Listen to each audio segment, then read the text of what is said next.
नमस्कार दोस्तों, मैं हूं राहुल जैफ। लीगल चैनल में आपका स्वागत करता हूं। आज खुशखबरी के साथ ये वीडियो देख रहे होंगे आप, और इसका क्यों फ़ायदा ना हो आपको। आप लोगों ने बहुत टाइम से मुझे अपने प्रेम के साथ मेरे वीडियोस देखे हैं, उनसे नॉलेज पाई है, कई लोगों ने अपने केसेस में रेमेडीज़ पाई है। आज मैं फुल अश्योर कर रहा हूँ आपको कि रजनीश वर्सेस नेहा में कभी भी नहीं कहा गया कि डेट ऑफ एप्लीकेशन से आपको मेंटेनेंस देना है। उसके लिए बहुत सारी कंडीशंस हैं, मतलब वो इतना सीधा नहीं है कि बस हाँ सीधा कह दिया। तो ये एक भ्रांति कहाँ से आई, ये रूमर कैसे उठा कि ये चीज़ होनी चाहिए, ये तो मैं नहीं बता पाऊंगा, ये रिसर्च का विषय है। पर फिलहाल मैं ये बता सकता हूँ कि ऐसा कोई प्रोविज़न नहीं है। अभी हम लोग एक ऐसी ही सीरीज़ लगातार चलाएंगे, बीच बीच में हमारे रजनीश वर्सेस नेहा के रिलेटेड वीडियोस आते रहेंगे जो जजमेंट की बारीकियां आपको समझाएंगे, क्योंकि ये जजमेंट लॉ को बहुत बेहतरीन तरीके से समझाता है। पर दिक्कत क्या है कि क्यों आते हैं इस तरह के जजमेंट्स, ये इसलिए आते हैं जैसे Arnesh Kumar versus state of Bihar का जजमेंट था, जिसमें 41A के नोटिस की बात की गई थी। जो 41A का नोटिस है वो पहले से दिया जाना ज़रूरी था, दिया भी जाता था, पर कई केसेस में नहीं दिया जाता। जातिपूर्ण तरीके से पुलिस किसी को भी उठा के अपने थाने में ले जाती थी या बुला लेती थी और उनके साथ जाति करके कुछ भी मनमाना व्यवहार करती थी। उसी को रोकने के लिए 41A का नोटिस बनाया गया है। ये अलग बात है कि अभी भी प्रैक्टिस में इस तरह की चीज़ें निकल कर आ रही हैं। अभी भी पुलिस कस्टडी में हर साल बहुत मौतें होती हैं, सिर्फ इसी वजह से कि लोगों को कानून का ज्ञान नहीं है। पर फिलहाल बात हो रही है मेंटेनेंस की, तो मेंटेनेंस को आराम से इस तरह से लागू करवाया जा सकता है। क्या है, किस तरह की रेमेडीज़ आपको दी गई हैं सुप्रीम कोर्ट के द्वारा, ये पूरी तरह से आज इस वीडियो में समझिए और इसी तरह की सीरीज़ को फॉलो करते रहिएगा, क्योंकि रजनीश वर्सेस नेहा का जजमेंट पूरी तरह से कहीं भी बायस नहीं है। बहुत बेहतरीन जजमेंट है, सिर्फ समझाने और समझने वाली बात है। कुछ लोगों ने इसको गलत तरीके से ऑनलाइन भी समझा दिया है और कुछ लोगों ने माहौल भी बना दिया है कि रजनीश वर्सेस नेहा में डेट ऑफ एप्लीकेशन से मेंटेनेंस देना कंपलसरी है। इसीलिए कहते हैं दोस्तों, एजुकेटेड रहिए। एजुकेटेड रहेंगे, हम लोग बहुत रिसर्च करते हैं, हमारी टीम जो है वो आपके लिए बेहतरीन रिसर्च बनाती है। आपके लिए जर्नल रिसर्च तो होती ही है, आपके केस से रिलेटेड रिसर्च भी बहुत अच्छे करके देती है, जिसी वजह से हम पूरे कॉन्फिडेंस से कहते हैं कि हमारे पास अब तक जो भी आया है उसको बहुत जल्दी राहत मिली है, कॉन्फिडेंस बहुत बूस्ट होता है और अपने केसेस से जल्दी बाहर निकलते हैं। दोस्तों, अगर इसी वक्त आपको इस तरह की कोई हमारे कोर्सेज अगर लेने हैं, एजुकेटेड होना है, तो आप इस व्हाट्सएप नंबर पे मैसेज कर सकते हैं। अगर आपको कोई कानूनी सलाह भी लेनी है तो फिर आप अपना अपॉइंटमेंट भी इस व्हाट्सएप नंबर से बुक करा सकते हैं, और ये सब मैसेज के थ्रू ही होगा और फिर उससे बाद आपसे बात हो पाएगी। मुद्दे की बात पे, आज के टॉपिक पे आते हैं। देखिए साहब, मैं आपको बता दूं कि रजनीश वर्सेस नेहा में कहीं भी डेट ऑफ एप्लीकेशन या डेट ऑफ ऑर्डर का कॉन्फ्लिक्ट है ही नहीं। ये किसी तरह की कॉम्प्लिकेशन को नहीं शो करता है। क्यों? देखिए, इसको थोड़ा समझिए कि वहाँ पर उन्होंने अलग अलग हाई कोर्ट्स, सुप्रीम कोर्ट्स के जजमेंट्स को कोट किया है, ये दिखाते हुए कि इतने सारे कॉन्ट्राडिक्शंस हैं। माना है कि इस केस में, इस जजमेंट में माना है सुप्रीम कोर्ट ने कि हाँ, डेट ऑफ एप्लीकेशन से इशू कर दे देना चाहिए। पर ये जिम्मेदारी किसकी है? पति की? नहीं। मेंटेनेंस देने वाले की? नहीं। ये सिर्फ कोर्ट की जिम्मेदारी है। अगर कोर्ट इसमें फेलियर है तो एक कोर्ट का अपना सीधा साधा दोष है। अगर कोर्ट ऐसा नहीं कर रही है तो एक कोर्ट की गलती है। प्रॉपरली वहाँ इतने सारे जजमेंट्स इस बारे में उल्लेख करते हैं। सबसे महत्वपूर्ण जजमेंट जो इसमें कोड किया गया है कि डेट ऑफ एप्लीकेशन होगी या डेट ऑफ ऑर्डर होगा। हाँ बिल्कुल, डेट ऑफ एप्लीकेशन के लिए भी कंसिडर करने के लिए कहा गया है, पर कैसे, ये समझना सबसे महत्वपूर्ण है। ये कैसे समझेंगे, पहले मैं ज़रा जो कोड की गई है बात वो आपको समझाता हूँ, वो किस तरह से है। आपके स्क्रीन पर अभी आपको एक स्लाइड दिख रही है जिसके अंदर हमने रजनीश वर्सेस नेहा की इस छोटी सी डिटेल को डाला है।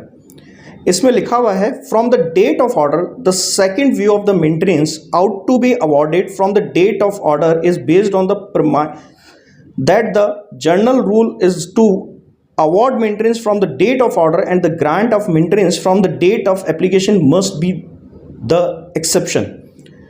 The foundation of this view is based on the interpretation of section 125 clause 2 CRPC which provides, देखिए मैं इसको थोड़ा सिंपल कर देता हूँ जो हिंदी भाषी लोग हैं, कि इसके अंदर अलग अलग व्यूज लिए हैं सुप्रीम कोर्ट ने, और हर व्यू का एक रीजनेबल ग्राउंड विद जजमेंट समझाया गया है। वो ये कहते हैं कि जो हमारा 125 सीआरपीसी का जो सब सेक्शन है 2, इसके अंदर क्लियर कहा गया है कि उसकी फाउंडेशन को ध्यान में रखकर, यानी उसके अंदर जो बात कही है, उसकी जो डेफिनेशन कही है, उसको ध्यान में रखें। उसी अकॉर्डिंग आप डिसाइड कर सकते हैं कि एप्लीकेशन पे होगा या ऑर्डर वाले दिन होगा, जिस दिन मेंटेनेंस का ऑर्डर होगा।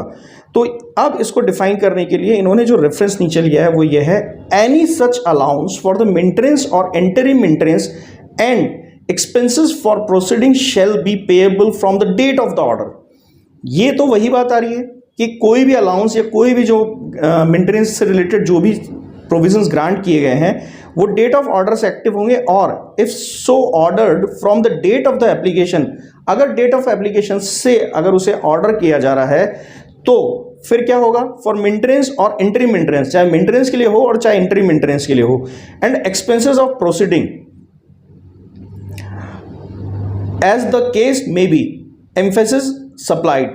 The word or, if so order in section 125 has been interpreted to mean that where the court is awarding maintenance from the date of application, special reasons ought to be recorded. ये बात पे ध्यान दीजिए।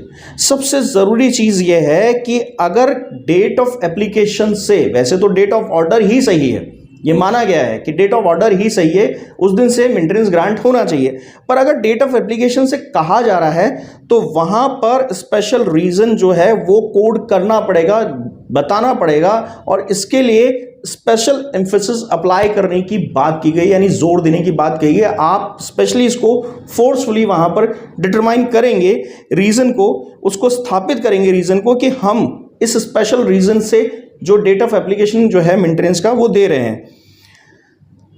Out to be recorded in Beena Devi versus state of UP, the Allahabad high court on an interpretation of section 125 clause 2 of the CRPC held that when maintenance is directed to be paid from the date of application, the court must record reasons, यानी कि एक judgement था Allahabad high court का बीना Devi versus state of UP का, जिसमें इसको बहुत बेहतरीन तरीके से समझाया गया है। जो हमारे 125 सीआरपीसी का जो क्लॉज 2 है उसको बहुत बेहतरीन तरीके से वहां समझाया है कि ऑर्डर से ही मेंटेनेंस क्यों दिया जाना चाहिए। वो इसलिए दिया जाना चाहिए कि डेट ऑफ एप्लीकेशन को अगर मेंटेनेंस हम देना चाहते हैं, यानी कि जिस दिन एप्लीकेशन पत्नी ने पति के खिलाफ लगाई या जिसको भी मेंटेनेंस चाहिए उसने लगाई, तो उसके हिसाब से वो एप्लीकेशन की जो कारण है कि भाई मान लीजिए 10 महीने तक तो सिर्फ डिसाइड होने में चला गया इंटरिम मेंटेनेंस, अगर उसको देना है तो देने के लिए स्पेशल रीजन देना ही पड़ेगा मजिस्ट्रेट साहब को,